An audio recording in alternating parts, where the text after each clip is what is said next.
नमस्कार मेहमान, आप सभी का स्वागत करता हूं इन विषय की खास पेशकश में।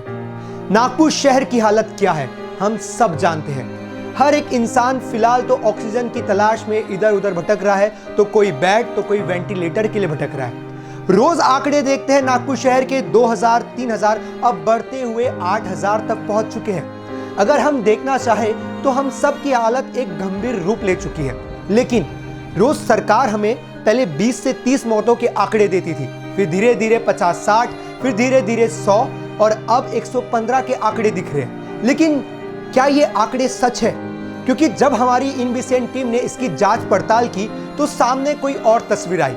हमारा मकसद आप सबको डराना नहीं है, बल्कि आगाह करना है। आपको बता दूं कि हम जब गंगा भाई घाट पहुंचे तो वहां रोज 70 से 80 बॉडी आती है अंतिम संस्कार के लिए, लेकिन कोविड की पेशेंट की बॉडी 60 से 65 होती है। अगर आगे बढ़े तो मोक्षधाम घाट की तरफ रूफ किया जब हमने, तो पता लगा 40 से 50 रोज लाशें आती है अंतिम संस्कार के लिए, लेकिन उसमें से कोविड बॉडी होती है 30 से 40। अगर अंबाझरी की तरफ रुख मोड़े तो रोज वहां पर लाशें आती है 60 से 70 अंतिम संस्कार के लिए, और उसमें कोरोना की बॉडी होती है 40 से 55। अगर मानकापुर घाट की तरफ बढ़े तो वहां रोज 60 से 70 लाशें आती है अंतिम संस्कार के लिए, लेकिन उसमें से कोविड बॉडी होती है 45 से 55।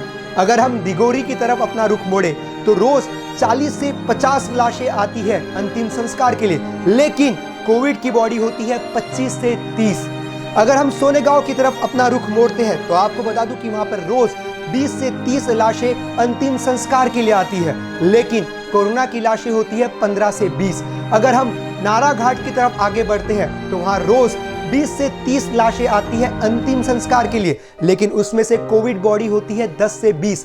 वैशाली नगर की तरफ रुख मोड़ते हैं तो 15 से 20 लाशें आती है अंतिम संस्कार के लिए, और उसमें कोविड की लाशें होती है 7 से 8। अगर हम सरकार नगर की तरफ अपना रुख मोड़ते हैं तो वहां रोज आती है 30 से 40 लाशें अंतिम संस्कार के लिए, और उसमें से कोविड की लाशें होती है 20 से 30।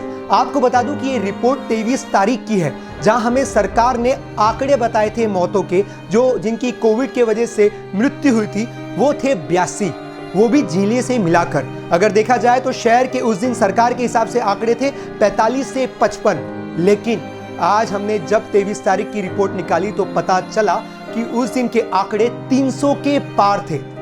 सरकार क्या छुपाना चाहती है? क्या सरकार का इसके पीछे क्या मकसद हो सकता है? हमें डराना, या हम लोग पैनिक ना हो, या हम लोगों ज्यादा हड़बड़ी ना करें, इस बात का अंदाजा लगाया जा सकता है। लेकिन सरकार हमसे ये आंकड़े क्यों छुपा रही है? जबकि नागपुर शहर के लोग रोज अपने सोशल मीडिया अकाउंट में एक अपडेट डालते हैं कि हर जगह एक पॉजिटिव न्यूज़ पहुंचाया जाए ताकि लोग डरे नहीं। लेकिन जब तक लोगों को सही रास्ता या सही आंकड़े नहीं बताएंगे तब तक लोग समझेंगे कैसे? आज भी नागपुर शहर में बड़ी बड़ी जगह भीड़ नजर आती है। कई लोग आज भी गाड़ी से निकलते हैं और अपने कुछ जरूरी काम का बहाना देकर रास्तों में घूमते हुए नजर आते हैं। पुलिस उन पर नजर भी रखती है, उन्हें रोकती भी है, लेकिन नागपुर शहर के लोग कहां मानते हैं?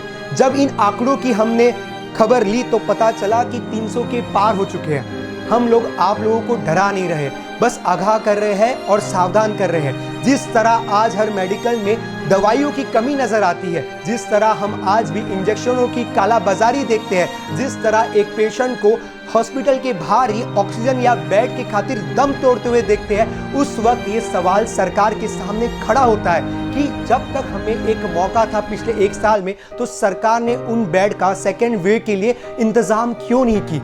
और हमें नागपुर वासियों से भी सवाल करना चाहिए, जब पहले इसमें कोविड खत्म हो गया था, तो जब सरकार ने आपको फ्रीडम दिया था घूमने के लिए, बाहर निकलने के लिए, इवेंट्स करने के लिए, तब आपने सावधानी क्यों नहीं बरती?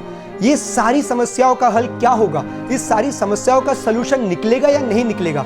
जिस तरह फिलहाल शहर की हालत है वो बड़ा ही गंभीर रूप ले चुके हैं। हम सब अपने ही घर में कैद रहना, यही एक सबसे बड़ा सलूशन है, लेकिन हम सब से वो भी नहीं हो रहा है। आज हम जब मेडिकल हॉस्पिटल जाते हैं या हम कोई भी हॉस्पिटल जाते हैं कोविड के, वहां जब हम मरीजों को बाहर दम तोड़ता हुआ देखते तो एहसास होता है कि नागपुर शहर की हालत बद से बदतर हो चुकी है।